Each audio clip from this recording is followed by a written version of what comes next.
सब कुछ झूठा हो सकता है, लेकिन भगवान के सामने बहाए आंसू नहीं। प्रेम का मतलब सिर्फ प्रेम नहीं होता। प्रेम का मतलब सम्मान और विश्वास होता है। वह सम्मान और विश्वास जो प्रेम से परे है। जब आप प्रभु के साथ जुड़ जाओगे तो आपकी परीक्षा आरंभ हो जाएगी। कुछ लोग इसे दुख समझते हैं तो कुछ लोग प्रभु की कृपा। छल, कपट, पाप का फल इसी धरती पर भोगना पड़ता है। याद रखना, समय किसी को क्षमा नहीं करता। सफलता का मतलब यह नहीं कि आपको किसी दूसरे से बेहतर बनना है, बल्कि सफलता का मतलब है जो आप अभी हैं उससे बेहतर बनना। वो कठिन परीक्षा लेता है मगर सहन करने की शक्ति भी देता है। आपकी ज़िंदगी में कुछ नहीं बदलेगा जब आप खुद को नहीं बदलेंगे। मुंह पर सच बोल देने और गुस्सा कर लेने वाले लोग उन लोगों से करोड़ों गुना बेहतर है जो आपके सामने कुछ और है और पीठ पीछे कुछ और है। किसी का दर्द समझने के लिए इंसान के अंदर का इंसान होना जरूरी है। कौवा कोयल की आवाज़ को दबा सकता है मगर खुद की आवाज़ मधुर नहीं बना सकता। उसी तरह निंदा करने वाला व्यक्ति एक सज्जन को बदनाम कर सकता है मगर वह खुद सज्जन नहीं बन सकता। अगर अकेलापन है तो उसे एक वरदान समझो, क्योंकि परमात्मा ने तुम्हें खुद में सुधार लाने का थोड़ा अधिक समय दे दिया है। अकेले रहने का आनंद सीख लो, क्योंकि कोई भी हमेशा के लिए आपके साथ नहीं रहेगा। वक्त की एक आदत बहुत अच्छी है, जैसा भी हो गुजर जाता है। कामयाब इंसान खुश रहे या ना रहे, खुश रहने वाला इंसान कामयाब जरूर हो जाता है। किसी का साथ होना ही सबसे ज़्यादा कीमती हो जाए, वह रिश्ता जिंदगी का सबसे बड़ा हासिल होता है। जब सुखी हो तो भगवान को मत भूलना, और जब दुखी हो तो भगवान पर विश्वास रखना। उन्हें छोड़ देना उचित है जो आपके होने का मूल्य नहीं जानते हो। यदि जगत में प्रत्येक कार्य मनुष्य द्वारा संभव होता तो मेरा अस्तित्व ही नहीं होता। जहाँ से तुम्हारे रत्नों का अंत होता है वहीं से मेरा अर्थात ईश्वर का कार्य प्रारंभ होता है। बच्चा क्या खाएगा, क्या पिएगा, क्या पहनेगा, इसका ध्यान बच्चा नहीं उसकी माँ रखती है। हमें क्या देना है, क्या नहीं देना है, स्वयं भगवान देखते हैं। झूठ और दिखावे की रफ्तार कितनी भी तेज हो, पर मंजिल तक केवल सच ही पहुंचता है। लोग रंग बदलते हैं, मुरली वाला वक्त बदल देता है। मन एक सुंदर सेवक और खतरनाक स्वामी है। मनुष्य को जीवन की चुनौतियों से भागना नहीं चाहिए, ना ही भाग्य और ईश्वर की इच्छा जैसे वाहनों का प्रयोग करना चाहिए। शांत बने रहो जब तक तुम्हारा सही वक्त नहीं आ जाता। इंसान का सबसे अच्छा मित्र स्वयं की आत्मा और मन होता है, जो अच्छी बातों पर शाबाशी देता है और बुरी बातों पर झकझोरता है। खाली हाथ आए हैं, खाली हाथ ही जाओगे। आज जो तुम्हारा है कल किसी और का होगा, इसलिए तू जो कुछ भी करता है उसे भगवान को अर्पण करता चल। स्वास्थ्य सबसे बड़ा उपहार है, संतोष सबसे बड़ा धन है, वफादारी सबसे बड़ा संबंध है। छल करोगे तो छल मिलेगा, आज नहीं तो कल मिलेगा। जियोगे जिंदगी सच्चाई से तो सुकून हर पल मिलेगा। उपवास हमेशा अन्न का ही क्यों, लोभ, लालच, घृणा, चुगली, क्रोध और गंदे विचारों का भी होना चाहिए। मन का संकल्प और शरीर का पराक्रम यदि किसी काम में पूरी तरह लगा दिया जाए तो सफलता अवश्य मिलती है। भाग्य के दरवाजे पर सर पीटने से बेहतर है कर्मों का तूफान पैदा करें, दरवाजे अपने आप खुल जाएंगे।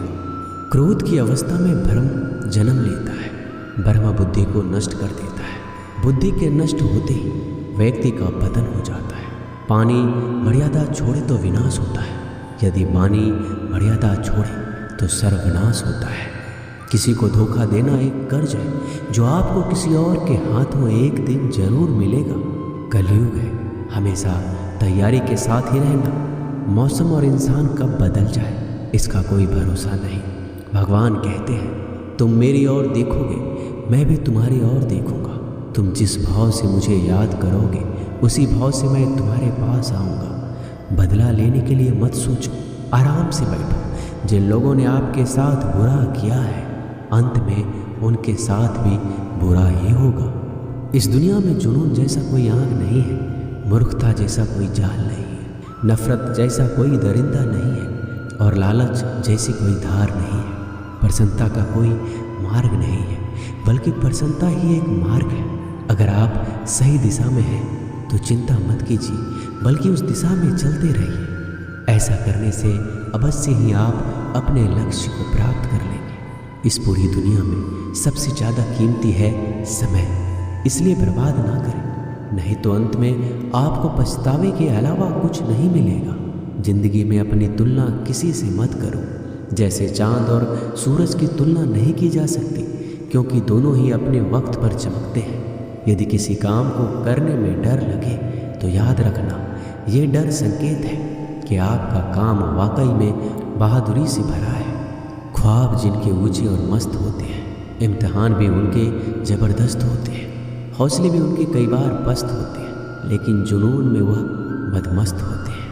पहाड़ की ऊंचाई आपको कभी आगे बढ़ने से नहीं रोकती, बल्कि आपके जूते में पड़े कंकर आपको आगे बढ़ने से रोकते हैं। निकाल फेंको उस कंकर को। सिर्फ मरी हुई मछली को पानी का बहाव जलाती है। जिस मछली में जान होती है वो मछली अपना रास्ता खुद बनाती है।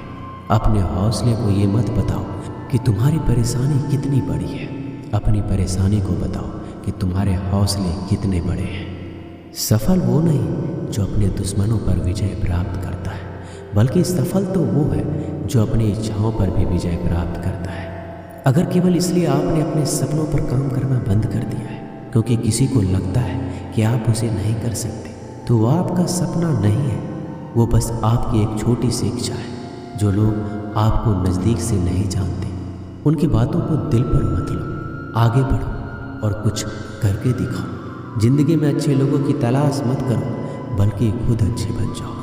आपसे मिलकर शायद किसी की तलाश पूरी हो जाए।